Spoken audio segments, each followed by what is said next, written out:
পাশাপাশি আপনাদের স্বাস্থ্য সেবার জন্য আপনারা অনেক মা, নানি, দাদি, চাচিরা আছেন যারা বৃদ্ধ বয়সে আপনারা একা হয়ে যান, হয়তো আপনাদের সন্তানরা জীবনের তাগিদে অনেক দূর দূরান্তে চলে যায়, আপনাদের সেই সেবা দিতে পারে না।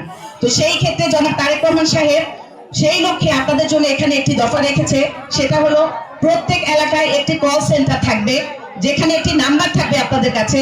সেই নাম্বারের মাধ্যমে আপনারা স্বাস্থ্য সেবা পাবেন।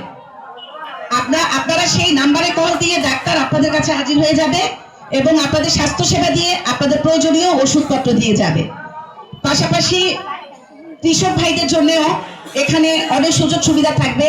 তাদেরকে একটি ফার্মাস কার্ড দেওয়া হবে।